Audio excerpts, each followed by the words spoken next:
베트남. 여러분은 베트남에 대해서 얼마나 알고 계신가요? 쌀국수와 베트남 전쟁이 여러분이 알고 계신 전부는 아니겠지요? 베트남 여행, 베트남 문화, 그리고 삶과 인생까지 베트남의 모든 것 굿모닝 비엔남에서 하나하나 소개해드리겠습니다. 안녕하십니까, 엄사장입니다. 네, 안녕하세요, 이프로입니다. 네, 네, 잘 지내셨어요? 잘 지내고 있죠? 예, 항상 뭐 별일 없으니까 한국 어떻게 얼마 전에 아유, 지금 잘 지냈어요, 어떻게? 네, 별일 없이 잘 지내고 있습니다. 얼마 전에 이제 한국은 총선이 끝났죠? 예, 총선이요. 엊그저께 끝났죠. 끝나가지고 이제 뭐 아, 총선 했고 뭐 결과 보니까 이제 현 정부가 많이 밀리더라고. 예, 음, 그래서 뭐 좀 뭐 어떻게 돼가지고 뭐 그 모르겠네요. 뭐 개인적으로 너무 많이 밀어준 것 같아서 좀 그렇긴 한데. 네. 아니, 옛날 같았으면 이런 얘기를 이제 당신도 좀 많이 이제 이런 식으로 제가 또 어그로를 끌려고 하면은 좀 받아줬는데 이제는 그래서 뭐 카카오 강연 몇 번 나가고 하더니만 이제 이런 거 얘기하려면 싹싹 차단하더라고 분위기.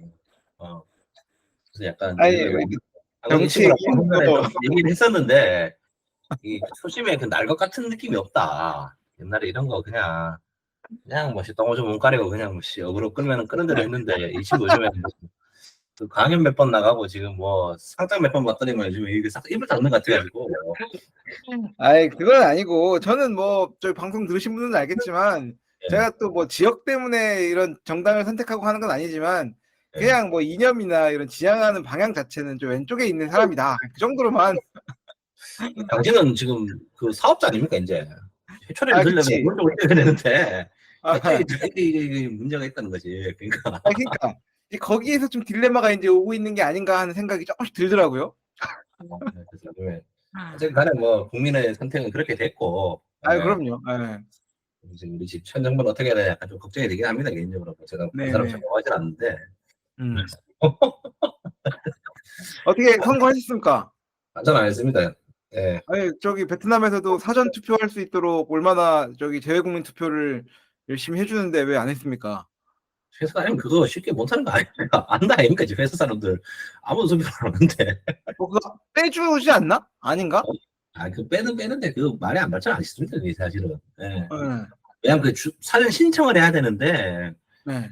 이런 말 하면 좀 웃기긴 한데 저희 회사 분들은 투표한 사람 아무도 없어요. 저희 법무장부터 해서 5시 하루하루씩 음.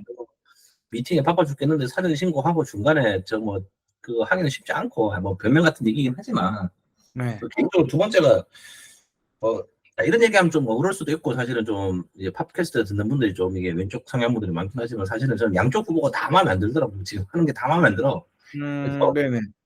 다들 그러잖아. 뭐 무효표를 던져라. 뭐 이런 얘기 하잖아요. 사실 가서. 네. 네. 근데 이거 지금 생각하면 이것도 그거 같은 게 네. 한국은 일정 부분 투표를 얻어야지 돈을 돌려받는 거 아닙니까 사실. 그 그쵸. 투표 정당이 15% 이상 하면 뭐 100% 보전받고 그거 말하는 거 아닙니까? 맞죠. 네. 그러니까 지금 생각하면 이것도 우리 투표를 늘리게 가지고 그 돈을 받기 위한 정치인들의 프로파간다 아닌가. 내가 음. 쉬고 싶으면 쉬는 건데 아니 뭐 쉬고 싶어 쉬는 건 아니고 이런 좀 멘트가 좀 그렇긴 하지만 그냥 바빠서 못했어요. 그리고 뭐 두 번째가 그렇게 썩 마음에 드는 사람들이 없더라고요. 저는 지금 그 뭐 예전에 방송에서 정치로 깔기도 했지만도 저는 지금 사실 양쪽 모두 다 별로 마음에 안 들어 개인적으로는 자꾸. 네. 왜냐면 아니 뭐 이런 얘기 조금 더 하자면은 그 지금 현 정부가 잘못하는 거 봤거든. 나는 네. 보니까 그래서 당신이랑 농도성을 몇 번 얘기했지 않습니까? 이 법대 나온 사람은 그 정치는 뽑으면 안 된다. 그런데 이런 얘기하고 나서는 딱 둘러보니까 그, 지금 그 주력 대선 후보들 뭐 있지 않습니까? 지금 그 네. 다 법대 사람들이라고. 한동훈 씨, 이재명 씨, 뭐 그러네. 예. 조국 씨, 뭐 보면 다 법대 사람이라서 좀 그렇긴 한데. 예. 이거를 말씀을 드리는 이유가 뭐냐면은, 그러니까 이게, 뭐, 지금 현 정부가 잘못한 건 맞는데, 네. 자꾸 모든 그 정치인들의 공약들이 자꾸 그거야. 그 뭡니까? 자꾸 현 정부에 대한 심판론 있잖아. 심판을 하자. 네. 그리고 현 정부는 뭐 보수를 지키기 위해서 자기를 뽑아달라. 이런 얘기를 하는 건데, 네네. 제 개인적인 생각하자면 그렇게 뭐 좋은 것 같진 않아. 예를 들면은, 음. 뭐, 요즘에 저도 이제 정치 이제 판이고 최근에는 이제 총선 때문에 정치를 했었기 때문에 사람들이 이제 관심이 있어서 옛날 생각 좀 피드백을 많이 했어 사실은. 네. 그래도 나름 어릴 적에는 좀 정치적인 사람이었다고 생각을 해요 저는. 대학교 네. 다닐 때 이런 사람들은. 근데 옛날에는 사실은 그 대통령들이 나오는 걸 보면 다 공약이라는 게 있었는 것 같아. 공약. 공약. 그게 네. 좋건 잘못됐건 뭔가 했을 때 있잖아. 예를 들어 그치, 그치. 우리 뭐 욕 많이 먹는 띵박 형님 하지만도 뭐 그 사람이 족발옥색걸 떠나가지고 4대강 이런 거. 그 사람은 어쨌든 간에 그 대한민국 산천을 갈아엎겠다라는 그 공약이 있었잖아 사실. 땅을 음. 갈아엎겠다. 네. 통일공사를 하겠다. 네. 그런데 그 뭐 그 전에 뭐 예를 들면 여러 대선 후보들을 보면 다 그런 게 있었는 것 같아요. 굵직굵직한 공약들. 예를 들면 뭐 DJ 같은 경우는 저기 뭐냐 뭐 북한이랑 이제 우리 뭐 이제 북핵 문제 해결하겠다. 예를 들면 음. 통화를 하겠다. 예를 네. 들면 우리 YS 같은 경우는 뭐 그 뭡니까 이제 그 이제 뭐 하나를 잡고 이런 것도 있었는데 네. 요즘의 생각인데 뭐냐면은 그 우리 근해 누나 이후부터는 이제 그런 게 없는 것 같아. 그러니까 음. 대통령들이 뭘 하려고 했는지에 대해서 사실은 조금 뭐 제가 정책 안 차본 탓일 수도 있겠지만 베트남 살다 네. 보니 그게 뚜렷뚜렷하게 안 보이는 것 같아요 요즘에. 그게 뭐냐니까 이제 음. 양쪽 모두 지금 뭔가 이 대한민국이 참 쉽지 않은 시기에서 네. 그 지금 공약이라고 나와야 되는 건 어떻게 하면 출산율을 높일까? 예를 그러네. 들면은 네. 그게 좀 주가 돼야 되는 얘기라고 저는 생각하거든요. 근데 지금 네. 또 물론 뭐 옳고 싶을 떠나가지고 지금 모든 지금 대선 후보분들이 지금 그런 얘기보다는 자꾸 다른 얘기를 하는 것 같다는 거지. 나는 지금 계속 뭐 정권을 심판하자. 심판은 좋은 얘기인데 그 음. 심판하고 나면은 다음에 뭘 할 건지. 그리고 이제 뭐 오른쪽 같은 경우는 매번 얘기하는 게 이제 뭐 보수 진보의 집결과 어쩌고저쩌고를 위해서 지금 우리는 뭐 해야 됩니다. 그리고 생각하는 걸 그럼 보수 집결하고 나면 뭘 할 건지. 음. 옛날이었으면은 뭐 그런 거 있잖아요. 사실은 뭐 기업을 어떻게 해보겠다, 뭐 해보겠다 이제 이런 얘기도 있었는데 요즘에는 너무 그게 많이 없어진 것 같아가지고 사실은 좀 신물이 듭니다. 이게 진짜 좀 네. 그렇다는 거죠. 그래서 지금 뭐 뽑으신 분들이 잘하겠지만 제 개인적인 질문이 하나 있는데 어떻게 네. 자랑스러운 대구 시민으로서 파워풀 대구 우리 홍 시장님 어떻게 생각하십니까? 홍 시장님은 그냥 정치인이에요. 그 사람은. 어. 네. 그 사람 말하는 걸 들어보면은 음. 진짜 정치인처럼 말을 하더라고. 최근에 최근에 우리 그 홍 시장님이 페이스북에 글 쓴 것들을 좀 봤는데 너무 재미있게 맛깔나게 잘 쓰시더라고. 정치인이에요. 그 사람은 진짜로. 요즘에 제가 최근에 찾아보다 보니까 그 유시민 씨랑 어디 뭐 어. 대선 토론 나가가지고 둘이 얘기하는 거 있잖아요. 네네.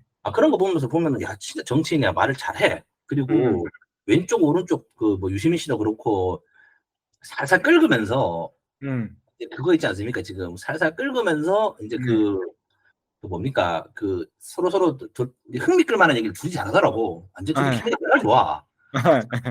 그러면서 이제 뭐 그러니까 근데 제가 듣고 싶은 거는 제가 대구 시민으로서 그게 아니고 네. 대구에 지금 변 시장이 잘못했는지 모르겠지만도 지금 공급 폭탄이 떨어졌단 말이야 대구에. 아파트가 지금 그쵸, 개쩔어. 그쵸. 아파트가 지금 난리가 났더라고요. 그럼 뭐 그런 대선 토론이라는 자리에서 할 얘기는 아니지만 사실은 내가 듣고 싶은 건 그런 거란 말이야. 그래서 대구에 기업 음. 뭐 하나 유치할 수 있냐. 음. 예를 들면은 그래서 지금 이 공급 폭탄에 대한 대란으로 이제 어떻게 할 거냐. 지금 네. 대구가 하다 보니까 거의 지금 전국 소득 수준이 제일 낮은 도시더라고. 그다음에 광주야. 네. 얼마 전에 뭐 2020년도 뭐 통계청 자료 뭐 이런 거 지금 지역별 도시별 이제 인구 소득 이런 거 좀 찾아보다 보니까 지금 궁금해가지고 네. 뭐 제가 찾아본 자료가 잘못됐을 수도 있긴 한데 대구가 꼴찌고 광주가 뒤에서 1위인가 그렇더라고. 대구가 꼴찌일 수 있나요? 저기 뭐 꼴찌 GDP가 아니고 GN 뭐 DP인가 해가지고 그 뭐 GDP를 인구수도 고려하고 뭐 그런 걸로.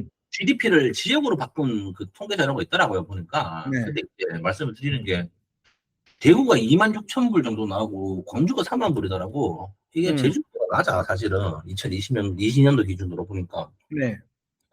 근데 알다시피 대구 광주 양쪽 모두 다 안 찍잖아요 사실은 반대쪽은.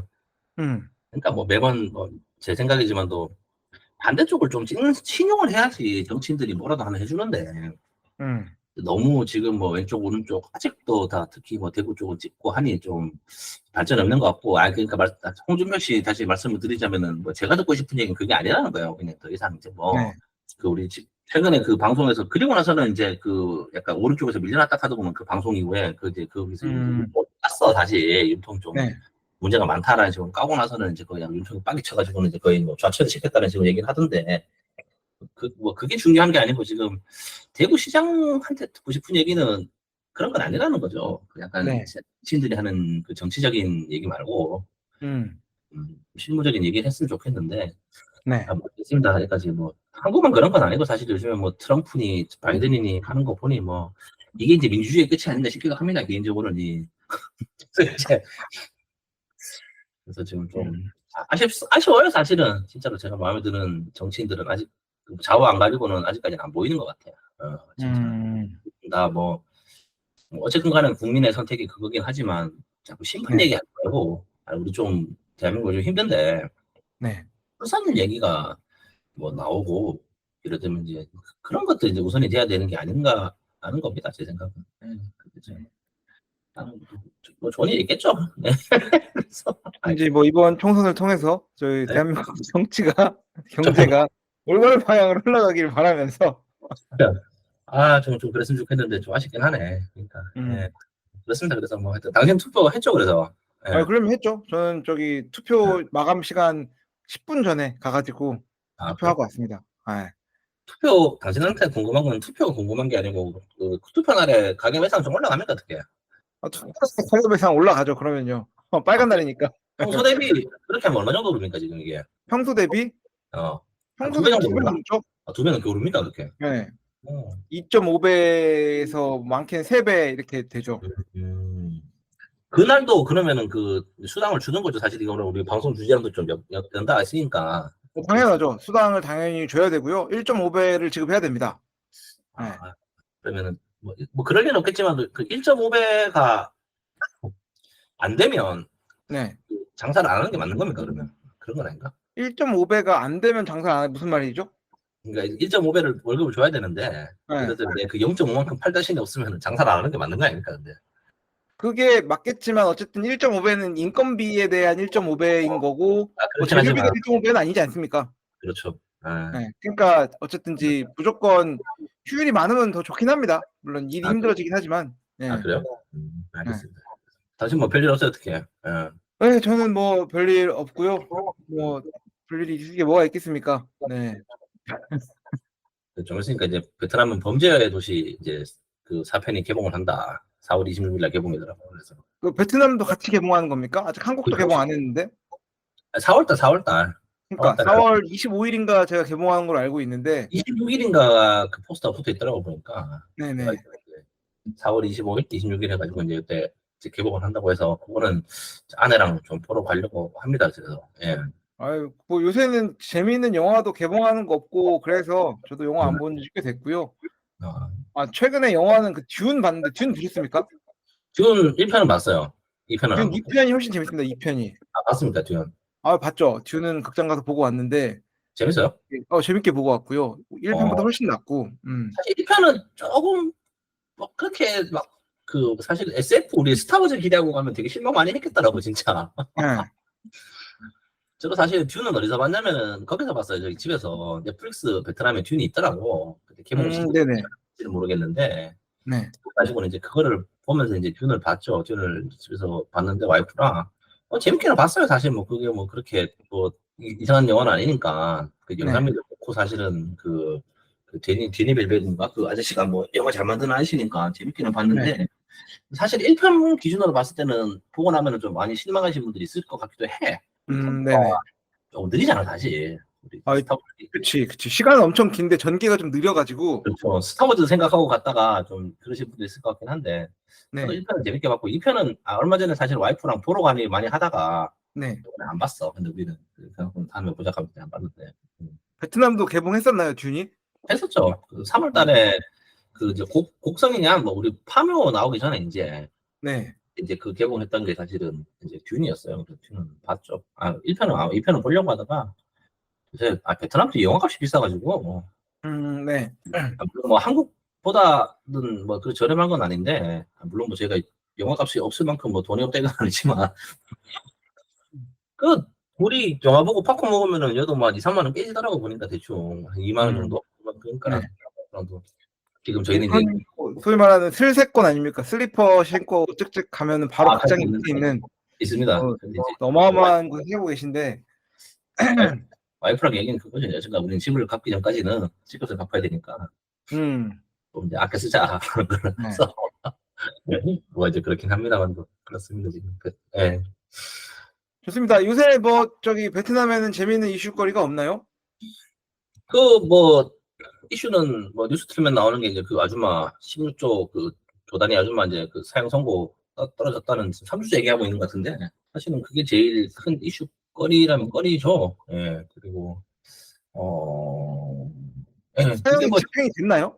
아니 안 했어요. 근데 뭐 집행한다는 얘기가 지금 거의 뭐 확정처럼 얘기하는 것 같더라고 보니까 지금. 네. 아니, 이거는 뭐 한국에서도 이제 얘기가 나오고 있으니까 네. 사실은 이거 뭐 꼬리를 잘라야 된다 아닙니까 지금 이그 누구냐 그럼요. 이 누군가는 이거는 입을 다물어야 돼요. 그 아줌마 살아있으면 세상 골치 아프기 때문에 이거는 네. 나중에 방송으로 다룰 수 있으면 한번 보나요 이거 어떻게 들어보니까 이거 이게 다음에 한번 준비를 해주십시오. 이프로님께서 저기 그 네. 공부를 한번 해가지고 이거는 뭐 와이프 통해서 물어보면은 나와가지고 네. 찾아보면 되는데 한번 찾아보겠습니다. 지금 제가 예.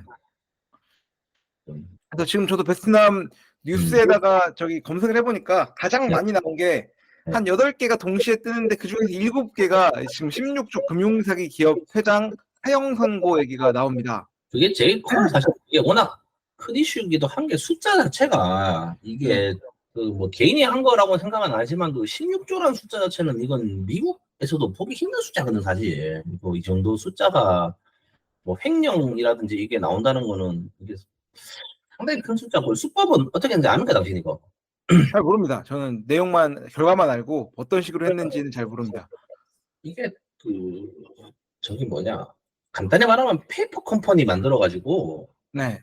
부실 대출을 막 해준 거예요. 그냥 은행권에서 해가지고는 은행 담당 직원들이나 사람들한테 이제 여기다가 대출해줘 했는데 그래서 우리 옛날에 방송 우리 한번 얘기했다 아닙니까? 그 뭐 베트남 투자 그룹이 하면서 그 진짜 간판 없는데 자본금 뭐 많이 들어간 회사들 좀 수상해 보인다라는 얘기 우리 방송에 한번 한 것 같아요 예전에. 그럼요. 예전에 그거 황신이 내가 봤을 때 이런 거 다 연관이 있는 거라고 저는 생각이 드는 게 그러니까 이 사람이 불법 대출을 한 게 뭐냐면 자기 명의, 친구 명의 뭐라고 방송에서 발표를 하는데 이거 아니거든. 그러니까 이게 뭐 자기 명의, 친구 명의만 있겠어요, 사실. 이거 우리 높으신 분들 명의도 다 있을 거란 말이에요, 이거. 그런 사람들이 이제 페이퍼 컴퍼니 만들어가지고 이제 회사 만들면 거기다가 대출해 주는 거야. 부실 대출해가지고 이제 회사 파업하고 이제 이런 식으로 해가지고 돈을 많이 했더라고, 횡령을. 그래서 이제 뭐 이거 와이프 말로는 지나가는 얘기가 그 이 아줌마가 뭐 대우호텔 가지고 있었다는 얘기도 있고 저기 그 지금 하노이 앞에 그 캐피탈랜드 알죠 거기? 알죠. 거기가 이 아줌마가 회사가 이 아줌마 집안인가 회사가 가지고 있었대 이걸. 네네. 이게 뭐냐면은 엄청나게 부동산도 많고 이게 남편이 어디더라 홍콩 사람인가 뭐 대만 사람인가 남편이 무슨 뭐 투자 쪽 해가지고 뭐 돈 많은 사람이라 하면서 이제 뭐 이런 얘기도 있고 한데 이건 제가 한번 준비를 해보겠습니다. 그래서 지금 왜냐면은 이거는 지금 뭐 큰 사건이니까 우리 뭐 베트남에 대해서 방송을 하는 사람으로서는 한 번쯤은 준비를 한번 하는 게 좋지 않겠냐. 지금은 사실은 뭐 제가 3주째 똑같은 얘기를 하지만 지금 이게 제일 큰 사건이에요 지금 이게. 근데 이분이 그러니까 의도 자체가 안 걸릴 줄 알고 이렇게 한 겁니까? 그러니까 돈을 벌려고? 큰 돈을? 다시 말씀드리지만 13조, 16조는 개인이 소화하는 돈이 아니에요. 이거는. 그러니까 이거는 국가 단위의 돈인데. 이거는 소화하는 돈이 아닙니다. 개인이 이거를 16조를 이걸 내가 횡령을 했다 치자 이걸 내가 고리 들고 있어야 되냐? 그러니까 16조치 현금을 들고 있으려면은 내가 거짓말 좀 못하고 우리 집을 돈으로 채워도 안 될 거란 말이야 이거. 그럼요. 이거를 어느 은행에 집어넣어요? 이걸 어느 금고에 집어넣고 이거 좀 쉽지 않은 거라 가지고 뭐 와이프도 그렇고 뭐 오피셜하게 이야기를 못하지만 다들 하는 얘기는 그거죠. 이거 다 이제 누가 가져갔냐 위에서. 이거는 뭐 그거 아닙니까? 사실 이 정도 스캔들은 무조건 정치 자금이 거고 목적 자체도 정치 자금이었을 거예요. 그래가지고 이 아줌마가 그만큼 성장을 한 걸 거고. 이걸 너무 음모론적이라고 생각하실 수도 있지만 음모론이 아니고 이건 팩트 겁니다. 단지 이제 그 수많은 줄기들이 이거는 이제 입을 닫아야겠다 싶으니까 이제 한 거라고 생각을 하고요 개인적으로는. 뭐 어떤 경로로 걸렸는지 모르겠지만 그래서 뭐 아마 이거 정권 교체 이후에 터진 일이니까 뭐 전 정권, 전전 정권 이제 이런 거랑 연관이 있지 않겠냐 싶네요. 그거는. 그래서 사람들이 막 많이 그러잖아요. 그 뭐냐 그 GDP 네. 이거 하나도 안 된다. 맨날 포스지 뭐 부자들 하면서 막 얘기하잖아요. 그래서 중국 공산당 그때 뭐 어디 저기 뭐 쪼매난 어디 시에 경찰서장 잡혀가는데 그 사람이 조단위가 나왔다며. 그 사람이 조단위가 나왔다 그러잖아요. 그 뭐냐 그게 뭐냐면은 다 우리 높으신 분들은 다 어디 방법이 있어가지고 그거를 돌리는 게 있다라는 겁니다. 그래서 그게 그런 얘기가 있더라. 영국에서 제일 부자가 누군지 알아요? 모르죠? 누굽니까? 다이슨 회장이 영국 제일 부자래. 누구? 다이슨. 다이슨. 어. 예, 예. 그런데 영국에 그렇게 돈 많은 사람들이 많은데도 뭐 유럽 100대 부자로 치면은 한 명 들어가 있다 하더라고 그 사람이. 뭐 정확한 네. 팩트는 아닌데 저 유튜브를 봐가지고 이제 너무 먼 거라 가지고 그건 아닌데 유럽에 그렇게 전통적으로 부자들 많은데 네. 왜 이 사람밖에 없냐. 네. 누가 밑에 댓글을 달았더라고. 찐 부자들은 다 이제 뭐냐 재단, 사단 뭐 이런 거 있지 않습니까? 뭐 재단법인 네. 사단법인 네. 그런 거 만들어 가지고 돈을 돌리기 때문에 이제 그런 사람들 속된 말로 하는 우리가 말하는 그 포브스 뭐 메디권에 이제 이런 사람들 이름을 안 비친다라는 거야. 네네. 그렇게 부자가 많을 거잖아. 사실 영국이 부자가 얼마나 많겠어. 그럼요. 예. 뭐 불과 100년 전까지만 해도 해가 그 지지 뭐냐 않는. 그 해가 짓지 않는 나라였는데 거기 있는 왜 이렇게 돈이 없냐? 그런 얘기를 하더라고 누가 보니까 그게 이제 그런 사람들은 이제 다 뭐 재단이나 사단 이런 개념으로 해서 돈을 돌리기 때문에 우리가 생각하는 복수지에 나오는 뭐 몇 대 부자 이런 거는 다 이제 의미가 없는 거다라는 얘기를 하는 건데 뭐 이게 우리 저 높으신 분들 이 나라라든지 뭐 중국 같은 경우 높으신 분들도 다 그렇지 않을까 얘긴 거죠. 그 옛날에도 뭐 저기 우리나라로 치면은 저기 그 문선명 씨가 뭐 세계 최고 부자고 뭐 IMF 때 내가 돈 갚아줄 테니까.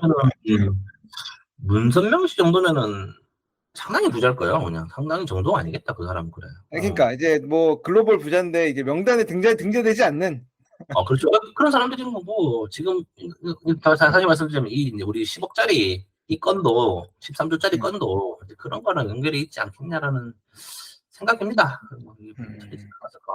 예. 그러니까 뭐 전 정치권이나 이런 거 분명 연관이 돼 있을 텐데 어쩌다 보니까 이게 물 위로 그렇죠. 드러나가지고 어떻게든 꼬리를 잘라야 되고 정리가 돼야 되니까 그리고 뭔가. 이것도 뭐 조금 숫자를 튕겼을 수도 있을 것 같아요. 왜냐하면 13조라는 숫 자체가 이거를 이제 숫자를 크게 만들어야지 이제 이거를 좀 작살내기 쉽잖아 사실. 그럼요. 좀 그런 것도 좀 있지 않나 싶긴 한데 그래도 상당히 큰 돈이라는 거는 뭐 틀린 얘기는 아닐 거고. 그렇죠. 사실 이제 뭐 작은 돈도 뭐 사실 1,000원이냐 10,000원이냐 큰 차이 안 날 수 있지만 이 정도 돼도 1조냐 10조냐가 큰 의미가 없잖아요. 없어요. 그거 1조나 10조나 그냥 그럼 이거 돈이다. 평생 써도 소화할 수 없는 돈이다. 1조면은 참 당신 1조였으면 뭐 할 것 같아 근데. 1조 있으면 뭐 할지도 모르겠는데 뭐 합니까? 그렇죠. 사실은 그 부자들이 1조를 벌기 위해서 뭔가를 하진 않았을 거거든. 뭔가를 하다 보니까 1조가 있을 거 아니야 자기 손에.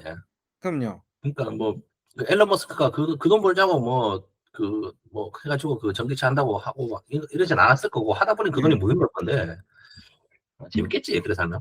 근데 이제 한 가지 확실한 거는 돈이 많다고 해서 뭐 일을 안 하고 논다거나 그러진 않을 것 같아. 이게 뭐 돈 많은 사람들이 뭐 다들 열심히 일하잖아요. 뭔가? 물론 뭐 이제 그 소득 규모와 관계없이 뭔가를 할 수 있겠지만 그러니까 막 돈을 벌기 위한 일을 아예 안 한다. 먹고 논다. 이제 그건 아닌 것 같다라는 거지. 그러면은 무슨 일을 해야 될지 1조가 있으면. 1조가 있으면 1조는 너무 크고 뭐 소위 100억만 있으면 뭐 할 겁니까? 100억인데 또 조금 뭐 좀 보이네. 뭐 해야 될지. 집을 산다. 뭐 이런 거 있잖아요. 서울에다가. 1조면은 축구단 운영하고 싶다 갑자기.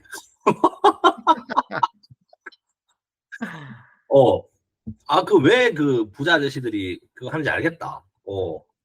나 1조 있으면 내가 축구단, 야구단 이런 거 운영해가지고 구단주로 하면 재밌을 거 아니에요. 그러니까. 그쵸. 뭐 저기 그 게임 뭐죠? 그거 FM으로만 하던 거 실제로. 그러니까 그 만수르가 그거 맨시티 가지고 FM 하는 것처럼 내가 뭐 하노이 FC 정도는 내 맘대로 할 수 있지 않나. 아니잖아요. 음, 좋습니다. 괜찮은 것 같은데. 어, 뭐 그리고 저기 다음 뉴스를 보니까 네. 베트남에서 172억 원짜리 복권이 됐다라고 하는데 많죠. 베트남 복권 많이 됩니다. 복권 좀 그래갖고는 해보셨습니까? 베트남 복권 자주 해요. 안 돼서 없네. 우리 같이 저희 집 근처에서 복권 좀 자주 하지 않았습니까? 우리 그거 자주 10분마다 해요. 발표되는 복권. 다시 말씀드리지만 안 돼서 그렇지 합니다. 자주 하고요. 네. 근데 복권 당첨 금액이 생각보다 커. 그래서 왜냐면은 자꾸 사람들이 난 로또 생각이 안 들 수밖에 없는 게 음, 근데 똑같긴 하다. 사실 뭐 소득 대비해서 사실 복권값이 비싸긴 하지. 한국도 1,000원이고 여기도 1,000원이니까. 음, 여기 500원인가 그랬지. 500원인가 1,000원인가 뭐 지금 잘 안 나는데 사실 그 생각하면 뭐 큰 차이는 아니긴 해가지고 뭐 당첨금이 그렇긴 하지만 또 베트남은 종종 이런 게 나와요. 뭐 50억대, 100억대 복권이. 네. 근데 한국은 요즘에 보면은 그 복권 잘 없잖아. 음, 60억대, 뭐 70억대 복권 요즘 잘 안 나온다 아니야 한국은. 이제는 그렇게 안 나오죠. 이거 참 이거 돈 다 어디로 갔냐 이거. 음, 뭐 조작을 안 했겠지만 네. 복권은 자주 합니다. 그래서 예전에 진짜 농담이 아니고 복권방 비즈니스 이런 거 한번 하면 어떨까 뭐 이런 생각도 했었고. 복권방 비즈니스. 한국은 찾아보니까 로또가 그 뭐 유공자들 뭐 몸불편한 사람 장애인이나 이런 사람들이 어, 신청하고 그 맞아. 뽑기로 돼야지 진행할 수 있는 사업입니다. 네. 근데 베트남은 내가 알기로 5천만 원인가 주면은 그 기기를 살 수 있거든. 네. 보증금 5천만 원인가 주면은 우리 그 복권방에 쓰는 복권 기기 있잖아요. 그렇죠. 그거를 살 수가 있어요. 그래서 그거는 하니까 목 좋은 데 해서 돌리면은 마진 괜찮겠더라고.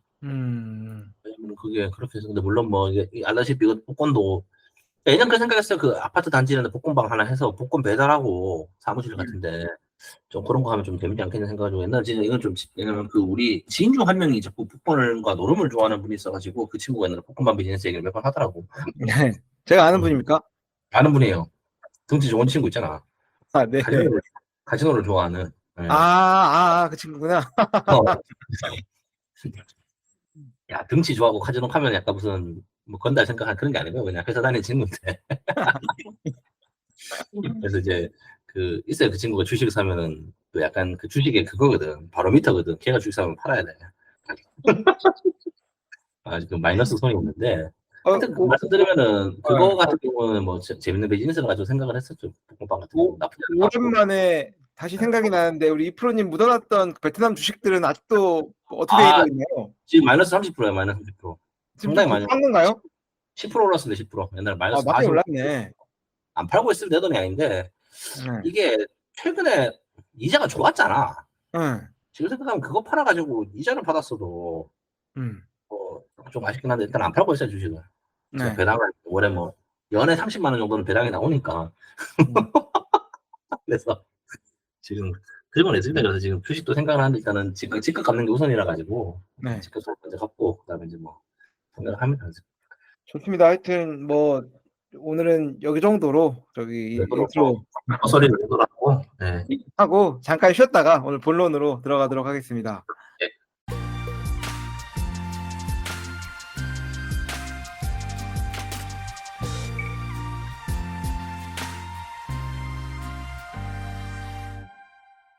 네, 다시 본론으로 들어왔습니다. 네, 시작하시죠. 그래서 저희가 오늘 준비한 주제는 그 소위 말하는 인건비, 베트남에서 사람을 쓰고 또 우리가 일을 하고 할 때 돈이 얼마나 들고 돈을 얼마나 받아야 적절한 가격인지 실제로 우리가 베트남 뉴스에서 얘기하는 뭐 최저임금 급지별로 얼마다라고 하는데 그게 실제 우리가 사업을 하거나 아니면 비즈니스를 할 때 얼마나 영향을 미치는 건지 그리고 뭐 그런 내용들 한번 얘기를 해보려고 합니다. 네, 인건비 얘기 이거 뭐 이런 비슷한 걸로 해서 얘기를 좀 몇 번 하긴 했었는데 진짜 제가 그때 예전에 했는데 그거는 이제 한국 사람 기준이었고 베트남 사람들 얘기는 안 했던 것 같아요. 딱 찍어서 얘기한 건 없어가지고 네. 이거보다 좀 제너럴하게 한번 이야기를 해보자 라는 거죠. 그래서 지금 그래서 뭐 저희가 흔히 베트남 하면 인건비가 저렴한 나라, 노동력을 따먹으러 가는 뭐 좋은 나라, 제조업 기반으로 하기에 사업하기 좋은 나라 이런 얘기들 많이 하고 뭐 엄밀히 치면 저희가 이제 GDP 기준으로 봤을 때 대한민국이 이제 3만 불이 넘었고 베트남은 이제 4천 불 좀 넘었는데 뭐 얼추 한 10배 된다고 하는데 진짜 10배인가? 뭐 이런 얘기들도 한번 알아보고 싶잖아요. 그렇죠. 네. 네. 그래서 뭐 저희가 오늘은 뭐 인건비에 대해서 저희가 뭐 노동이나 뭐 이런 노무에 대한 전반적인 그런 깊은 지식을 가지고 이야기하는 게 아니라 원래 저희가 가진 스타일대로 기본적으로 그냥 살고 있는 사람, 살았던 사람으로서 뭐 어떤 식으로 이 인건비가 구성이 되고 얼마 정도 받는 게 잘 받는 건가, 그리고 뭐 이런 내용들을 그냥 좀 가볍게 라이트하게 한번 이야기를 나눠보려고 합니다. 네, 그렇게 한번 시작해 보시죠. 지금 일단 베트남 그 최저임금비가 2024년도 기준으로 얼마입니까? 지금 그래서 일단 뭐 최저임금비부터 이야기를 해야 될 것 같은데, 예. 뭐 한국은 지금 현재 최저인건비가 9,560원인가 이제 그럴 거고요. 시급이라고 하죠. 그 한국은 만원 이제 되죠, 거의 지금. 시급으로, 예, 한국은 만원 되죠. 그게 이제 주유수당을 포함하지 않은 거니까 주유를 음, 포함하면은 11,000원까지 간다고 보시면 됩니다. 11,000원이요? 와, 그쵸? 시급이 11,000원은 줘야지 이제 일을 시킬 수 있는 나라니까, 보통 저희가 한 달 일주일에 근무 시간을 한 40시간 잡으면은 네, 이제 뭐 주 4주를 근무한다고 하면 160시간이잖아요. 160시간이죠. 예. 그럼 160시간 곱하기 11,000원을 하면은 저희가 이제 일반적으로 한국에서 근무할 때 이제 급여를 받을 수 있는 수준이다가 됩니다. 그렇게 되면 이제 뭐 176만 원인데 저희가 네. 딱 40시간만 일하는 경우가 없기 때문에 얼추 한 200만 원 준다 아닙니까, 지금 거의? 200만 원 되는 거고, 그 다음에 이제 제가 말하는 건 시급 기준이기 때문에 이거를 다시 또 4대 보험이 들어가는 걸로 환산해서 하게 되면 200만 원 훌쩍 넘는 게 이제 대한민국에서 최저로 돈을 줘야 되고 또 돈을 벌어야 되는 이제 수준이 된다라는 건데, 베트남은 저희가 이거를 시급으로 환산하지는 않고요. 보통 이제 급지로 나누고 그 급지별로 이제 최저 임금을 환산을 하는데, 보니까 그렇습니다. 1지역 204달러. 네. 얼마? 204달러? 500만 동 정도 된다고 합니다. 500만 동. 네. 1급지라는 게, 1급지는 이제 그 대도시 기준이죠. 사실 뭐 하노이, 호치민 뭐 이런 그 어딥니까 지금 우리가 이름 들어본 도시들이 1급지 얘기하는 건데, 그렇죠. 근데 여기서 말하는 거는 이제 오해를 하시면 안 되는 게, 여기는 진짜 그, 근데 베트남에 있는 여기 쌀국수 가게들이 내 최저임금 지키는지 모르겠거든? 네. 그렇지 않아요? 여기 우리 쌀국수 하면 이제 아르바이트라든지 해서 일하시는 분들 있잖아. 네. 그 사람들 지키나 이거? 근데 이거를 어, 그 최저임금이 얘네들이라고 하면 뭐 베트남도 아마 이거를 그 노동 시간으로 나눈 걸 거예요. 맞죠? 이것도 예를 들면 한국 기준으로 496만 동, 500만 동을 음, 만약에 우리가 주 40시간, 4주 160시간으로 나눈다고 치면은 한 네. 3만 동 정도 되거든요, 시급이. 10만 원 상관들. 예. 네.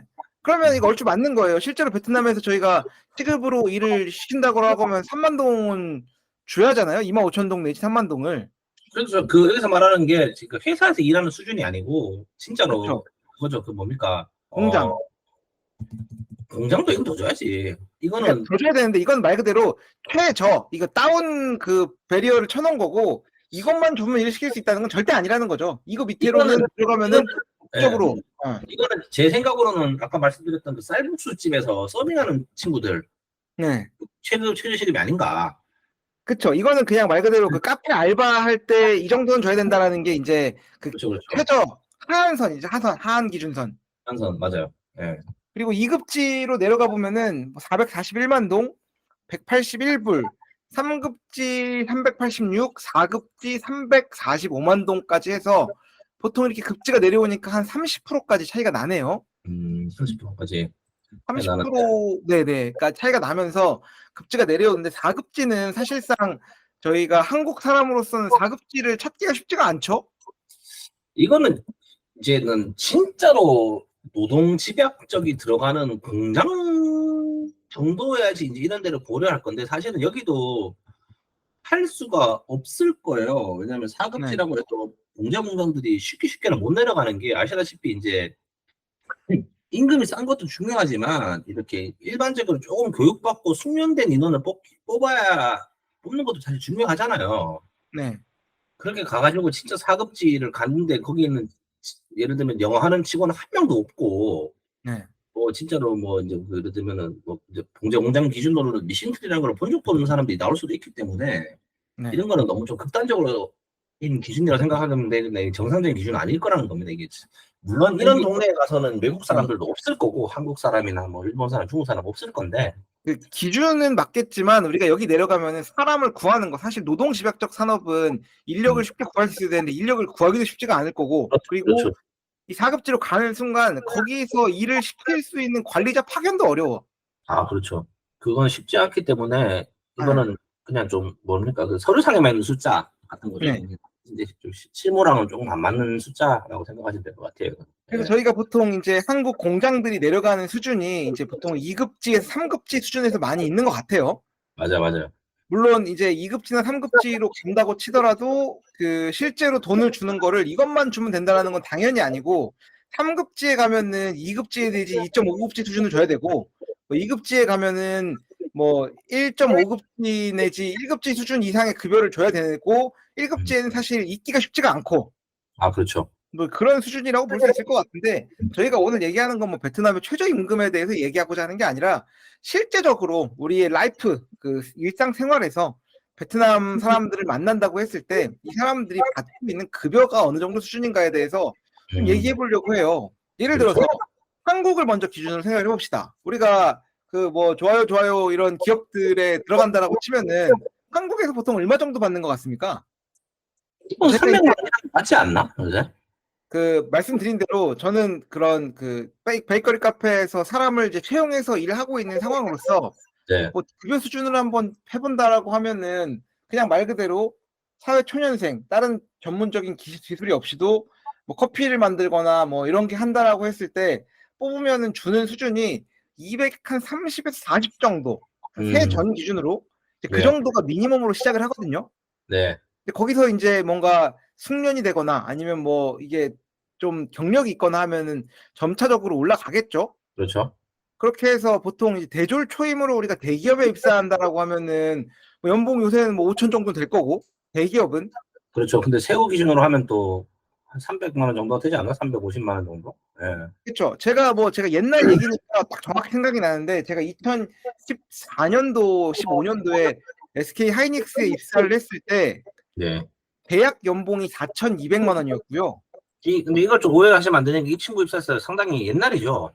예. 이 10년 전이니까. 예. 그렇죠. 이거 그건 염두에 두셔야 됩니다. 그래서 갑자기 예. 근데 예. 그 4,200이 PS하고 PI, 소위 말하는 그 1년에 그거 한 번 주는 큰 보너스, 1년에 두 번 주는 작은 보너스를 제외하고 실제 급여가 4,200이었던 거고 그거를 제가 세금을 떼고 받으니까 딱 월 300 나오더라고요.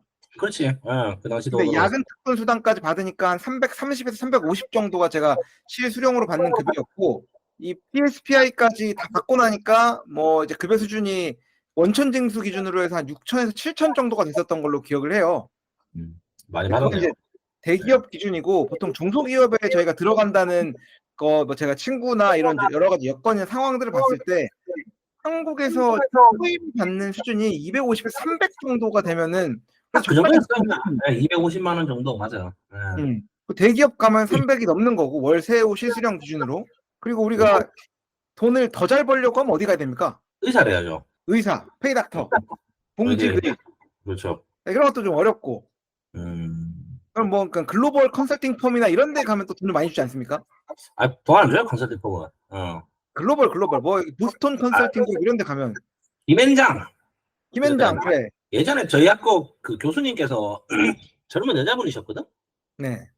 학교에서 이제 로스쿨을 이제 진행을 하니까 스카우트에서 오셨어. 그래서 네. 그때 뭐 얘기 들어보니까 그분이 김앤장 출신이었거든, 서울대 나오셔가지고. 네. 근데 이제 김앤장이 들어보니 뭐 제 생각일 수도 있는데 아마 파트너를 달려면 너무 힘이 드시니까 그때 네. 그 교수님 연세가 33, 넷 이랬거든? 네. 20살, 21살 때. 30살? 네. 뭐, 모르겠어, 그때. 그때 이제 수업 중에 자신이 김현영에서 받았던 월급 얘기를 하시는데, 초봉 8천만 원 얘기를 하더라, 복사기 돌리고, 변호사는. 네네. 그때 그 당시로, 물론 그건 아마 세전인지 세운지는 기억은 안 나겠어요. 사실 뭐, 네. 의사들은 이거를 뭐, 세후로 얘기한다며, 네. 네, 우리 같은 사람들은, 아, 아니, 의사들은 세후로 얘기하고 우리는 세전으로 얘기하는데, 사실 뭐, 변호사 쪽은 내가 모르겠어. 그걸 세전으로, 세후로 얘기하는지는 모르겠는데, 네. 그때 제가 기억이 맞다면은 그때 그건 한 15년, 한 20년 전 기준으로 이제 얘기가 근데 김앤장 변호사 하면은 초봉 8천만 원 얘기하셨고 음. 그래서 그게 이제 그 당시에는 좀 고가였죠. 뭔 자체가 지금은 뭐 이제 변호사가들이 많이 풀려가지고 사실 네. 이제 좀 주위에 친구들 보니까 예전만큼 돈을 못 벌더라고. 다 이제 진짜 그냥 좀 자격증 있는 회사원처럼 되어버려가지고 이제 진짜 그 개인 사업해가지고 큰 건수 하는 거 아니면은 일반적인 로펌 들어가가지고는 많이는 못 벌던데 그런 그게 데가 네네. 네, 좀 많이 버는 데였죠. 예. 그런 데가 많이 벌고 또 보면은 뭐 이런 데 있잖아요. 그 애널리스트, 뭐 펀드 아, 매니저, 회사, 예. 증권사가 돈을 또 거의 뭐 한 1억씩 받지 않습니까? 초봉 정말 많이 기준으로도 벌죠. 예. 8,9천으로 시작을 하는 것 같습니다. 그래서 뭐 어차피 뭐 베트남 임금 얘기를 해야 되니까 뭐 그좀 말씀드리면은 저희 와이프네 친구죠. 와이프 친한 네. 친구가 FPT에서 애널리스트 비슷한 걸 하거든. 네. 조금 높은 직책이에요. 나이대 대비해서. 나이를 제외하고라도 좀 일을 잘해서 그런 건 좀 높은 직책이에요. 사실은 거기도 네. 좀 진짜 약간 그좀 인턴 시사 같은 걸로 시작을 해가지고 많이 음. 올라가서 지금 잘는데 그 친구 기준으로 말씀을 드리면은 아니 뭐 한국은 제가 모르는데 한국은 뭐 훨씬 더 많이 받겠지만 네. 그 친구 기준이 이제 100만 원 월에 월 100만 원. 100만 원 정도 받고 근데 물론 그 대신 거기는 이제 수당이지 모든 게 다 수당 베이스고 네. 그래서 2년 전 기준으로 이제 그 친구가 뭐냐 한참 베트남 주식 많이 할 때 네. 성과급 받고 하니까 그 친구가 새우를 한 5천만 원 받더라. 예. 연애. 연애 새우 5천만 원. 한국 5만 돈으로. 9천 한국 돈으로. 그래서 그 어, 친구는 그 작은 집 하나를 2년 일해서 그걸로 사더라고. 그 현찰 역량이 치 탁월한 친구인 것 같네요. 그러니까 물론 그런 친구 이게 뭐냐면 이제 베트남 기준으로는 그렇게 받는다는 거예요. 이제 그 애널리스트 좀 잘 나가는 친구들은. 음. 근데 한국은 잘 모르겠습니다. 한국은 무조건 억대를 받잖아. 그분들은. 그럼요. 제가 근데 이 얘기를 한 이유는 음. 어쨌건 한국에서는 우리가 대학교 졸업하고 취직했을 때 뭐 미니멈 250에서 대기업 들어가면 한 350까지 나올 거고 뭐 보너스 제외하고 일단 그게 되고 뭐 크고 좋은 회사 들어가면 연봉이 억대까지 가니까 그러면은 한 뭐 이제 연봉이 1억이라고 치면은 우리가 세금이 좀 많아져 가지고 세후로 한 600 이상 들어오지 않나요? 600 몇십 될 것 같은데 받을 거예요. 그러면은 예. 아무리 커도 제가 볼 때는 급여 차이가 일단 같은 경력 동일 선상에서 출발하는 기준으로 해서 2배 차이는 잘 안 난다고요. 그렇죠. 예. 근데 베트남은 보면은 이제 급여가 이제 이런 최저 마지노 라인은 정해져 있고 출발선이 웬만한 뭐 시내에 있는 적당한 직장의 출발 급여가 비슷할 수 있을 것 같은데 여기는 기본적으로 인건비 세팅이 싼 나라여서 그런지 사실 상관이 없는 것 같아. 그러니까 운이 그렇죠. 좋거나 역량이 좋거나 그러면은 사실 한국은 뭐 커봐야 2배가 나기 쉽지가 않은데 여기는 시작 라인에서부터 한 5배 이상도 날 수 있는 게 굉장히 있는 것 같다는 거죠. 그게 당신 무슨 말인지 알겠어요. 지금 뉘앙스가. 예. 음. 베트남은 말하다 최저임금이 낮으니까 네. 예를 들어 이 최저임금 기준으로 해서 그러니까 일반적인 그냥 작은 회사를 들어가더라도 거의 2배가 나는 거잖아 사실. 그럼요. 근데 거기서 이제 뭐 조금 더 기술 있다 실력 있다고 하면은 월급이 2배 이상 벌어지는 거죠 베트남은. 네 맞아요. 그래서 제가 이제 얘기하려고 하는 거는 베트남에서 대학교를 졸업하고 예를 들어 저희가 뭐 공장을 한다라고 하면 아까 최저임금 기준 정도에서 달라지지 않을 거예요. 제가 베트남 북부에 있는 모 전자 공장에서 일을 할 때 저희 그工년들이 받던 급여 수준이 한 600에서 700만 동 사이였어. 지금한도. 예. 근데 이제 만근 수당 이런 거 다 포함하면은 야근, 특근, 주야 교대로 해서 하면은 600에서 700만 동 사이를 받았었는데 일반工년들이 꽁년이라고 하면 욕이 아니라 저희 공인을 베트남어로 꽁년이라고 합니다. 그리고 10년 전 기준이죠 거의. 예. 그렇죠. 그것도 7, 8년 전 기준, 8, 9년 전 기준인 것 같은데 그 정도를 받았는데 이것도 보면은 현재 거기가 한 2급지 될 것 같은데 2급지 기준으로 400만 동에서 이것보다도 1.5배 이상 되는 거잖아요. 그렇죠. 당시 기준으로도 아마 최저임금보다 한 2배는 됐을 거야. 무조건 2배가 됐을 거예요. 그래야지 네. 사람들이 일을 하는 거고 2배가 됐을 거예요 거기는. 예. 그러니까 뭐 지금도 아마 그 사람들 일을 하면 한 뭐 800, 900만 동 받지 않을까요? 더 받을 겁니다. 왜냐하면 그리고 베트남의 물가 상승, 임금 상승률이 사실 높았어요. 매년 거의 6%, 7%씩 올라갔기 때문에 그 10년 기준 생각하면은 지금 여기 최저 시급을 절반으로 까야 되는 것 같고 내 생각에 그렇게 되면은 뭐 무조건 2배 이상 나지 않았을까. 그래서 제가 이제 뭐 당시와 현재 기준 그리고 사실 저희가 한국 사람이기 때문에 베트남에 살면서도 실제적으로 베트남 사람들이 버는 뭐 돈이 얼마고 뭐 이게 세금을 어떻게 떼고 하는 것들을 생각보다 자세히 몰라요. 그렇죠. 단지 그냥 뭐 얼마를 준다라는 감만 있을 뿐 제가 베트남에서도 이제 나름대로 뭐 이제 일을 하고 있으니까 그 직원들을 통해서 주변 분위기가 되는 걸 보면은 대졸초임 영어를 좀 할 줄 알고 우리가 흔히 말하는 그런 공장 노동자가 아니라 사무직원으로 채용을 한다라고 했을 때 받는 급여 수준이 한 스타트 선상이 한 1,000만 동 정도 되지 않나 싶어요. 이제는 1,000만 동은 줘야 되는 것 같아. 예. 네. 그래야지 이제 뭐 최소한의 이제 기본적인 그게 되기 때문에 왜냐면 네. 베트남도 물가가 많이 올라가지고 그 밑으로 주면은 사실은 대도시 쪽에서는 생활이 쉽지 않아요, 사실. 맞아요. 그럼요. 예. 여기 뭐 그 뭐 예전에 와이프 대학교 때만 해도 뭐 여기 집 있지 않습니까? 여기 임대. 네. 그 당시에도 뭐 임대료가 비싸다. 옛날에는 뭐 몇만 원짜리 방도 있고 있었는데 음. 이제는 뭐 대도시 기준으로는 이제 그런 기본적인 임대료 자체도 워낙 많이 올라버리고 물가도 올라버리기 때문에 사실 1,000만 동 정도 돈을 주지 않으면은 생활이 어려워요. 베트남에 자가가 있는 게 아니면은. 네. 그렇기 때문에 그 정도는 줘야 된다는 거죠. 일단 1,000만 동은. 네. 1,000만 동이 이제 세금 띈 건가요? 세금 기준. 베트남은 세금 기준 아닙니까? 우리가 생각했을 예. 때는. 네. 아니 보통. 근데 한국 사람들은 베트남에서 저희가 급여 계산할 때 세전으로 절대 안 합니다. 왜냐면은 한국도 예를 들어서 연봉 5천이 넘어가 버리면은 그 과세 구간이 거의 점프가 돼 가지고 네. 세금을 진짜 어마어마하게 떼지 않습니까? 베트남 거의 지금 여기 저희 한국산 기준은 거의 30%대 이상 과세 구간이 그쵸. 30%대니까. 근데 한국에서는 연봉이 6천을 넘어서 뭐 1억까지 가야지 그 좀 빡센 세금 과세 구간을 겪는다고 하면은 한국 사람은 소위 말해서 2,000불만 넘어가면은 그 세금 구간이 엄청 빡세집니다. 1,500불만 넘어가면. 그렇죠. 거의 뭐 20%대. 거의 뭐 그래서 한국에서 지금 사회보험, 베트남에서도 지금 그 이제 외국인들 사회보험 이제 가입 의무화가 됐잖아. 네. 그래서 이제 이거 뭐 외국인도 15년을 넣으면은 연금 준대. 근데 지금 이제 그 계산을 해보니까 한국 사람들은 최고소득 구간이라 가지고 네. 15년을 넣으면 돈을 제법 많이 주더라고. 마지막 그래요? 해가지고 거의 진짜 한국 연금보다 많이 줘요. 네. 한국 연금 정도로 주겠다, 많이 준다는 건 조금하겠고. 아니지. 근데 나 더 많이 줄 수도 있겠다. 왜냐면은 여기는 가장 최고 소득 구간으로 돈을 내기 때문에 그거 네. 마지막 월급 뭐 몇 개월 기준으로 해서 그 연금 책정을 하는 것 같더라고. 퇴직금을 받는다는 겁니까? 아니요. 그 연금이 나와, 연금이. 그러면은 저도 여기서 베트남에서 15년 일하면 평생 연금이 나옵니까? 근데 당신이 그 회사에서 그 베트남 보험료를 내야 되는 건데 네. 아마 예전엔 안 냈을 수도 있어. 그쵸. 옛날에 법적으로 규제가 없을 때는 안 냈었을 거고. 3년 정도 됐거든요. 네. 그 네. 의무가 된 게. 그래서 이제 그거 기준으로 해가지고 이제 요율 계산하고 이제 마지막에 우리가 월급이 얼마나 오를지는 모르겠지만 또 모르는 거 계산하면 그 돈을 제법 많이 주더라고. 네.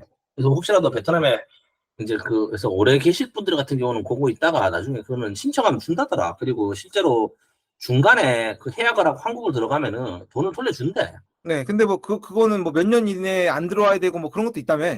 자세히 모르겠습니다. 그런 건 아닌 것 같은데. 하여튼 뭐 그렇습니다. 그래가지고는 어쨌든지 네. 그 베트남 직원들 기준으로 해서 베트남에서도 이제 세금 떼는 게 굉장히 다양하고 여러 가지가 있습니다. 맞죠. 그래서 우리는 뭐 이제 영어를 좀 하고 대학 똘똘한 애를 뽑으려고 한다라고 하면은 이거 지금 이 베트남에서 얘기하는 최저임금을 기준으로 생각하면은 절대 안 된다. 그렇죠. 그래서 무조건 1,000만 동 정도는 돈을 쓰셔야 되는 거예요. 1,000만 동이면 한 50만 원 이상은 돈을 주셔야지. 그래도 그좀 사람 같은 사람들이 와서 일을 한다는 거죠. 예. 네네.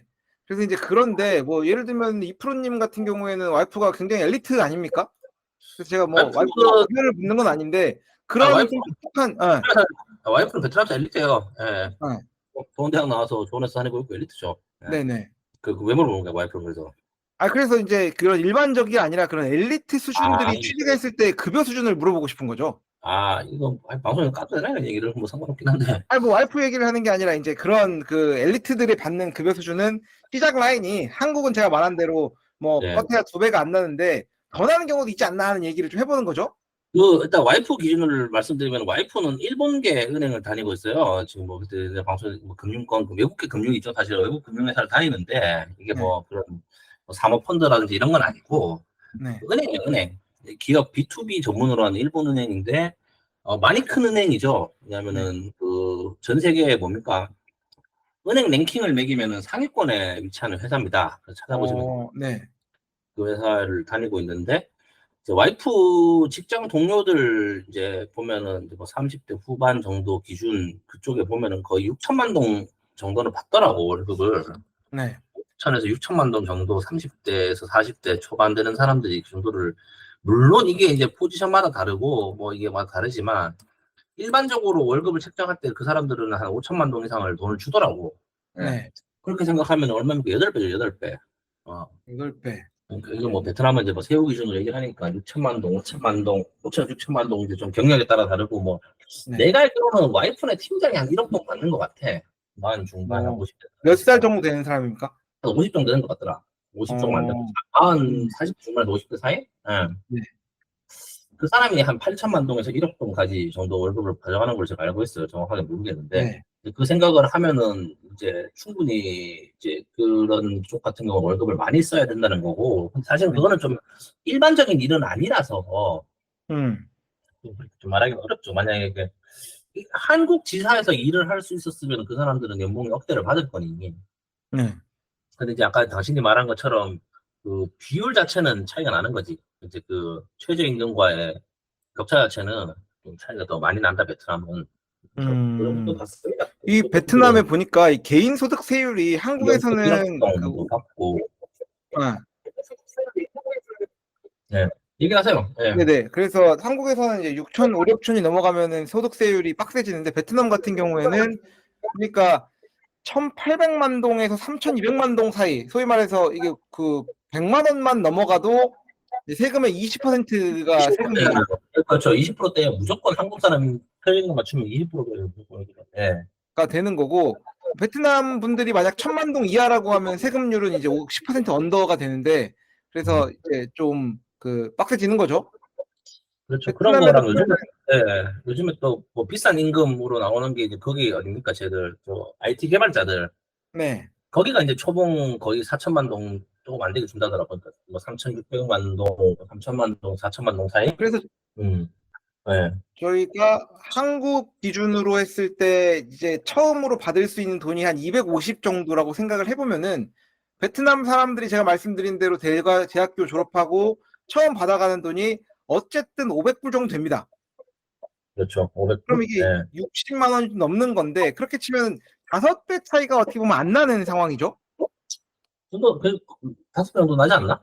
뭐 5배 나지 5배, 않나? 5배 정도 네. 나겠죠. 예. 5배 정도 난다라고 보는 거죠. 그래서 요즘 베트남 사람 때문에 얘기가 많다 아닙니까? 지금 임금 너무 많이 오른다. 예. 네. 왜냐하면 사실은 우리 처음 왔을 때만 해도 30만 원 기준으로 잡았었잖아. 우리가 600만 동이니 500만 동이니. 네. 한국 기준으로 생각하면 그게 10배랑 이제 뭐 얼마나 500만 동, 8배에서 10배 정도 이제 이런 기준이었는데 네. 지금 이제 이게 그 시간이 바뀌어가지고 이제 5배까지 따라온 거예요, 지금. 그래서 지금 뭐 많은 기업분들이 사실은 그거 가지고 지금 얘기가 많잖아요. 지금 베트남의 이제 물가 상승률 때 임금 대비해서 너무 많이 오른다고 얘기하는데 사실 네. 이게 그 개발도상국의 문제인 게 뭐냐면은 임금도 임금인데 물가 상승률이 보통 그 정도 받쳐주기 때문에 그 정도를 줘야지 사실은 베트남 사람들이 생활이 되는 거 아닙니까 이게. 네. 지금 그렇기 때문에 뭐 오르는 거는 필연적인 것 같아요. 그래서 자꾸 뭐 베트남을 이제 떠나가지고 다른 국가를 간다라는 얘기가 계속 들리는 게 그런 이유인 것 같고, 예. 네. 그렇습니다. 아우. 음. 그래서 뭐 이제 어쨌든 간에 이제 뭐 다시 정리하자면 1,000만 동 정도는 주셔야지 베트남 내에서 요즘은 그래도 같이 일을 하고 쓸 수 있는 사람이랑 같이 일을 할 수 있다라는 건데 당신네 회사는 얼마 줍니까? 다 1,000만 동 주셔요? 1,000만 동 이상이죠. 그렇죠. 대학교 맞아요. 졸업하고 처음에 그렇죠. 들어왔을 때 받는 수준이 1,000만 동 이상은 그래도 된다라고 봐야 될 것 같고 맞죠. 저 인상률이나 근데 제가 이런 부분을 잘 몰라가지고 최근에 저도 이제 뭐 직원들의 급여를 좀 조정하거나 해야 되는 시기가 와가지고 이런 부분들을 알아보다 보니까 또 이런 그 헤드헌팅 회사나 이런 데에서 잡 포스팅 해놓고 있는 베트남 직원들의 그런 소위 말하는 엘리트 기준으로 급여가 너무 높게 측정돼 있는 거죠. 높게 됐어요. 근데 그거는 헤드헌팅을 통해서 보면은 그거가 많이 하이딩 돼 있을 거야. 걔들은 이제 인센티브도 월급으로 조금 치는 애들도 있고 보면. 네. 그래서 그거를 뭐 100%다 믿을 건 아니지만 또 사실은 월급이 많이 오르긴 했어요, 지금 그래서. 예. 그거를 헤드헌팅 애들이 그것도 술기다라 상관이 뭐니 해가지고 그걸 쭉 묻어가지고 그걸 월급이라고 표현하는 헤드헌팅들도 많기 때문에 네. 그 당시 얼마 정도 받길래 그걸 비싸다고 생각한가요, 근데? 뭐 2,000불, 1,500불 이런 게 많이 써 있으니까. 아, 그거는 이제 업종에 따라 다른 거죠. 그거는 당연히 그 굉장히 뭔가 그 남들이 하기 힘든 일을 해서 성과를 내는 자리면 그 정도를 줘야 되는 거고 사실. 예. 네. 예를 들면 우리가 아는 형님들 뭐 회사에 보면은 그 좀 대체가 안 되는지는 않지만도 좀 대체하기 힘든 인원들이 몇 명 있어요. 보면 예를 들면 그 아는 형님 건설회사 같은 경우 캐드 하는 직원들 뭐 네. 서울대학교 나왔다 뭐 이런 애들 그런 애들이 보면 뭐 거의 뭐 4천만 원씩 바짝하는 거고 그런 애들은 뭐 회사 중립처럼 일을 해야 되기 때문에 그런 거죠. 지금 우리가 지금 무슨 얘기를 하고 있는 겁니까 지금 같은 그렇습니다. 그래서 이제 고민이 되는 거죠. 어쨌건 베트남이라는 나라의 급여 수준은 어떻게 되고 급여는 또 어떻게 올라가야 하며 뭐 분위기를 들어보니까 여기도 이제 경제 성장률과 물가 성장률도 다르지 않습니까? 다르죠.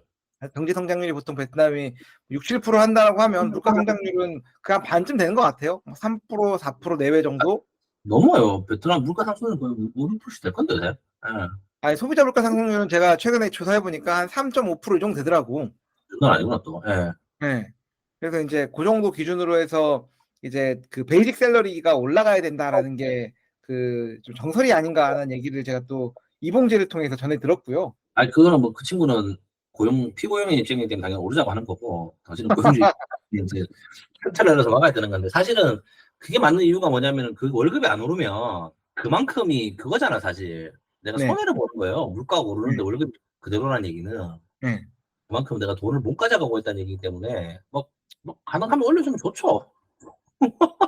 저도 그래서 피고용이기 때문에 올려주면 좋습니다. 그래서 뭐 보면은 이제 베트남이긴 하지만서도 각 분야에서 좀 자리를 잡고 있는 사람들 혹은 뭐 특출난 영향력을 행사하는 사람들 기준으로 제가 급여가 진짜 많다는 걸 봤던 사람은 베트남인 젊은 여자인데 이런 좀 IT 업계에서 개발자는 아니야. 근데 뭐 PM 같이 뭐 개발하고 조정하고 이런 걸 하나 봐. 어. 근데 그분의 급여가 한 3,000불 된다라는 얘기를 제가 들었고요. 아 그죠? 그리고 또 뭐 공기관이야. 모 공기관에서 이런 좀 오랫동안 자리를 잡고 계시는 그런 뭐 소위 말하는 그 장급, 뭐 부장, 아 차장급 되는 사람들의 급여가 또 이 정도 됐었던 것 같아. 3,000불. 공기관이 어떤 공기관이에요? 그 저기 이프로님도 잠깐 몸을 담았던 그런 기관. 아 거기 장급. 예. 그렇죠. 그 공기관이라고 하면 좀 오해가 있는데 그 한국 공공기관인데 베트남 공기관에서 그렇게 주면 안 되거든. 아니 그럼요. 그건 아니죠. 한국 공공기관. 한국 예. 공공기관에서 연돈 주는 거고. 예. 그래서 이제 그런 것들을 보고 있노라고 하면은 급여 수가가 이렇게나 높다고 싶은 생각도 이제 들기도 하고요. 그래서 이제 고민이 되는 거죠, 그냥. 이거는 뭐 어떤 뭐 정보를 드리고자 하는 게 아니라 청취자 여러분들과 같이 고민을 하는 거예요. 급여는 어느 정도가 올라가야 되고 도대체 어느 수준에 얼마 정도 받는 게 적합한가? 근데 뭐 올해 좀 인상을 하셔야 되는 거 아니에요, 근데 또. 예. 아유, 뭐 그쵸. 뭐 인상을 해야죠. 제 급여를 올려야죠. 그렇죠. 어차피 당신도 피고용이기 때문에 그걸 올려야지 올려주는 거 아닙니까? 예. 그걸. 하여튼 그렇습니다. 그래서 뭐 이프로님은 주변에 베트남 사람들에 대한 급여 이슈나 급여 소식 같은 걸 좀 들어본 게 있습니까? 뭐 와이프 얘기를 자꾸 하자면은 와이프가 사실은 뭐 급여 때문에 좀 이직을 하고 있어요. 근데 네. 이게 이제 그 와이프가 다니는 회사 같은 경우는 이제 그 테이블이 정해져 있어요. 그런 큰 회사들 같은 경우는 네. 그 테이블을 깰 수가 없거든 개인적으로 내규가 있는 사실 당신네들 회사 같은 좀 이렇게 작은 회사들이야. 음. 좀 뭐 진짜 일 잘한다 싶으면 연봉 50% 100%도 올려줄 수 있는 거 아닙니까? 뭐 연애 뭐 네. 1억짜리 돈을 벌면 몇명 줘야 되는 건데. 근데 그게 아니니까 이제 사실은 좀 와이프 같은 경우 이직을 결심을 했어요. 그래서 아마 그 많은 회사들이 좀 그런 게 있을 거야. 자꾸 뭐 베트남 사람들이 충성심이 없다 이런 얘기는 많이 할 수도 있는데 와이프는 진짜 심사숙고를 해가지고 결국 이직 결정을 한 게 뭐냐면은 그 회사 테이블을 따라서는 자신 성과에 대해서 절대 돈을 못 받는 거야 그 돈을. 테이블 네. 이직을 해서 점프를 해야지 이제 기본급이 올라가기 때문에 그런 선택을 했고 사실은 이게 삼성이 겪는 가장 큰 지금 그거래. 지금 삼성이 그 HR 쪽에서 겪는 가장 큰 이제 인사 좀 매너리즘 같은 게 뭐냐면은 사실은 코로나 전에는 사람들이 그 돈을 받고 일을 했는데 코로나가 터지면서 사람을 채용하기가 힘들어졌잖아. 그래서 네네. 들립니까? 그런 이제 그러다 네, 보니까 들립니다. 이제 인력을 뽑으려면은 웃돈을 주고 사람을 데리고 와야 되는 거예요. 그거를. 그냥 코로나 네. 시즌에는 어쨌든 간에 기업도 문제지만 사람들이 이제 이동을 안 하잖아. 뭐 어떻게 면접을 네. 본다는 이제 다른 이제 넥스트 스텝을 밟기 쉽지 않은 상황이다 보니까 네. 이제 그때 이제 사람을 채용할 때는 사람이 안 구해주니까 비싼 돈을 주고 사람을 구한 거예요. 그리고 나서는 이제 코로나 끝이 났어. 음, 이제 사람들이 이제 직장에 모여서 이제 일을 하기 시작하고 다시 일을 하면서 사람들끼리 월급을 보기 시작하는데 음, 회사 근속을 10년 다닌 사람보다 이제 코로나 때 뭐 경력 3년, 4년에서 점프해 온 사람들 월급이 많아지는 거야. 네, 그래서 지금도 삼성은 매번 그러잖아요. 사람들은 야 우리 뭐 삼성은 뭐 베트남에서 월급을 많이 주는 회사라고 막 하면서 이제 프로파간다를 하는데 실제는 그렇진 않대 지금. 네, 삼성도 이제 어쨌든 간에 그걸 가지고 오버헤드를 계산하고 자기네들이 이제 비용 계산할 건데 거기에 맞춰놓은 테이블이 있을 거 아니에요. 삼성 같은 경우가. 네, 그런데 이제 어쨌든 간에 이제 코로나 기간 때 외부에서 들어온 외부 인력들이 그걸 훨씬 더 많이 받기 시작했고, 그리고 이제 테이블이 정해진 얘기 하다 보니까 이직을 안 하면 월급을 튀울 수가 없는 거야. 베트남 사람들이 바보가 아니고 자기가 이제 자리를 잡고 일을 할 줄 아는 네, 사람들인데. 그러다 보니까 네, 그 인력 노출이 많대요. 요즘에 삼성이. 음, 그럼 그 10년 차 관리직 이제 좀 이제 프로세스를 정확하게 이해하고 정확하게 하는 사람들이 어쨌든 간에 삼성이라는 테이블 틀에 안에서만 이제 월급을 왔다 갔다 하기 때문에 이거는 제가 말씀 네, 단순 생산직을 말씀드리는 건 아니고 단순 생산직은 뭐 그리고 요즘에 단순 생산직도 삼성에 돈을 많이 주는 게 아니래. 중국 업체들이 진출을 많이 하고 어, 후발주자들이 산업에서 오려면은 이제 월급을 써야지 올 거 아니에요. 단순 생산직도. 네, 그러다 보니까 이제 삼성이 월급이 많이 안 준대요. 그래서 음, 이제 좀 이슈가 있다 그러더라고 들어보니. 그래서 이제 지금 음, 인력 노출 같은 경우가 사실은 좀 많이 좀 그런 대기업들 사이에서 이슈라 그러더라고요. 조금 일을 할 줄 네, 알면은 이제 좀 이거를 옮겨야 되는데 이제 그 회사 정책상 옮겨줄 수는 없고 음, 이제 그렇게 되면 이제 그냥 월급을 점프하기 위해서 이제 베트남 사람들은 다른 회사를 가게 되니 한국 네, 사람들은 이제 그런 얘기를 하잖아요. 그런 얘기를 들으면서 베트남에서 이제 충성심이 없다는 둥, 회사 애사심이 없다는 둥. 아니죠. 한국에서도 그 본인 다니는 회사에서 연봉 30% 점프시키는 거 가야 되거든요. 그렇죠. 이제 그렇기 때문에 이제 그게 사실 좀 이슈가 아닌가 싶네요. 그거는 이제 그래서 베트남에서는 어쨌든지 그런 그 급여가 올라가는 그 기준들을 좀 다시 한번 얘기를 해보면은 어쨌든 최근에 이제 이슈가 되고 있는 게 어쨌건 한국어 역량이 있으면은 그거는 급여가 올라가기에 가장 큰 조건 중에 한 개가 되는 거고 영어는 급여에 그렇게 큰 영향을 미치지는 않는 것 같아요. 뭐 하면 좋은데 뭐 네, 그게 뭐 연봉은 두 배 뛸만큼은 아니고 요즘에 네. 이제 뜨는 언어가 뭐냐면 중국어. 아, 중국어. 네. 채용 시장을 보면은 모든 회사들이 지금 만다린 가능을 찾아요. 베트남, 한국 뭐 따지지도 않고 네. 예전에 뭐 농담삼아 얘기한 것 같은데 그 베트남에서 가장 몸값 비싼 인종은 조선족이라는 얘기가 있잖아요. 아, 한국말 되고 중국말 되고 중국한테는 그 네. 사람이 업무 능력만 쓰면은 그 최고의 그 몸값을 가진 사람이 조선족이에요, 사실. 한국과 음, 영어하는 조선족 같은 경우는 무적이거든, 진짜. 네. 그래서 이제 그게 뭐냐면 중국어가 사실 요즘에 워낙 많이 뜨기 때문에 네. 중국어 관련해서는 지금 사실은 연봉 협상에 큰 영향을 미치기 때문에 베트남 사람도 요즘 중국어 공부를 많이 한다고 들었어요, 지금. 예. 음. 그 중국 사람들이 별로 좋아하진 않지만 또 비즈니스나 또 돈에 연관되고 또 돈벌이를 해야 되니까 중국말을 또 공부를 열심히 또 하고 그런 것 왜냐면 같습니다. 투자 자체가 이제는 한국 기업들은 더 이상 사실은 투자가 없잖아요, 여기 베트남에 더 이상. 그럼요. 네. 근데 그 저번 방송에서 말하는 뭐 BYD니 어쩌니 뭐 이런 회사들 엄청나게 지금 중국은 투자를 많이 해요, 지금. 음. 그렇기 때문에 이제 바보가 아니면은 이제 산업 동향을 돌아가는 걸 보는 걸 알면 네. 중국이 이제 투자를 많이 하고 그 사람들 돈을 많이 줄 수 있다는 걸 알기 때문에 사람들이 이제 베트남 사람들도 많이 움직이기 시작한다는 거죠, 그거를. 예. 음. 중국어가 지금은 이제 좀 약간 좀 많이 뜨는 언어다, 베트남에서는. 중국어 네. 하고 나면 잘 될 것 같기도 하고, 씨. 중국어를 잘하면은 급여를 많이 주나? 그거는 모르겠지만도 적게 주진 않을 거예요. 왜냐면은 중국 그 뭐냐 예전에 회사 옛날에 거래처들 들어보면은 딱 그거 보이거든. 인력이 왜 이렇게 안 구해져라는 느낌이 들잖아요. 네. 그 주위에 보면은 공장을 뭔가 신축을 한다고 뭐가 사부작 사부작 거리고 있어. 네. 그러면은 그 100이면 100 중국 공장이에요, 사실. 인력을 음. 다 빨아가 중국 애들이 돈을 네. 더 주고. 음. 그리고 여기 투자하는 기업들 같은 경우는 이제 중국 대기업이기 때문에 돈이 많기 때문에 그런 거에 대해서 지출을 아끼지가 않고.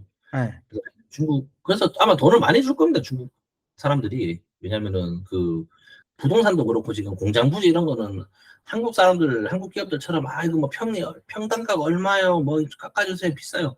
중국 애들은 그런 조당이 없습니다. 그냥 이게, 와버립니다. 이게 위치 맞고 맞다 싶으면은 음. 그냥 웃돈 주고 들어와요, 중국은. 네. 예전에 이제 그 공장 부지 관련해서 좀 많이 찾아봤었는데 그 부동산들 공통적인 얘기가 뭐냐면은 중국은 그 웃돈 주고 들어온다. 하기 때문에 분명히 임금 자체도 돈을 적게 쓰진 않을 거예요. 예, 사람들. 그렇기 때문에 트렌드가 돌고 도는 게 아닌가. 좋습니다. 오늘 뭐 무슨 얘기를 하는지는 잘 모르겠지만 베트남의 최저임금이 예. 결론을 요약해 보면 시급은 한 3만 동쯤 된다. 2만 5천 동, 3만 3만 5천 동 된다. 가야지 예. 이제 일을 시킬 수 있다. 1,200원에서 한 1,800원 이 정도 사지 왔다 갔다 하는 거니까 제가 어릴 때 기준으로 편의점 시급이 뭐 2,500원 이런 때가 있었던 것 같아요. 대학생 때. 보통 우리가 처음 일할 때가 이제 2,300원, 2,500원이었잖아. 맞아요. 그렇게 치면 한 10년 전인데 뭐 큰 차이는 또 안 나는 느낌이에요. 10년 더 전이지 그거는. 아니, 이거는 거의 20년 전 얘기예요. 우리가 말하는 2,500원. 그러네. 당신 군대 갔다 와서 알바할 때는 그때보다 높았어요. 한 3,500원씩 했고. 예. 그 말씀드리는 건 너무 옛날 얘기라서 그건 아니고. 그렇게가 된 것 같고, 뭐 베트남에서 대학교 졸업하고 적정한 그런 오피스 능력을 가진 사람이 취업했을 때 받는 급여 수준은 뭐 1,000만 동 전후에서 시작을 할 것 같다라는 거니까 우리로 치면은 뭐 50만 원에서 한 55, 한 60만 원 정도까지 생각을 해야지 되지 않나 하는 생각을 해보고요. 한국은 뭐 이런 좀 중소기업과 대기업, 그다음에 이제 좀 글로벌 기업 이런 데의 차이가 2배 정도까지 난다라고 치면은 베트남은 그 이상 나는 경우도 많이 있다. 왜냐하면 기본적인 급여가 낮으니까 그런 것 같다라는 거고, 요새는 그 뭐 한국어는 좀 지나갔고 중국어를 잘해야 이제 취직이 잘 되고 돈을 잘 번다 이런 그렇죠. 얘기가 있었고, 베트남도 마찬가지로 점프 뛰기 위해서는 이직을 해야 된다. 그래서 데리고 있는 직원이 이직을 한다고 해서 너무 그렇게 뭐 의심감 이런 얘기 하지 말고 네. 올려주셔야 아니면 참 방법이 없나. 네. 그래도 한편으로 어쨌든 베트남 사람을 데리고 일을 한다라고 했을 때 뭐 제조 이런 거 아니라고 하더라도 우리가 뭐 디자이너 한 명을 고용해도 내가 베트남어 할 줄 알고 혹은 걔가 베트남어를 할 줄 알면은 확실히 인건비를 진짜로 한 3분의 1, 4분의 1, 5분의 1을 낮출 수 있는 장점은 있는 거네요, 무조건.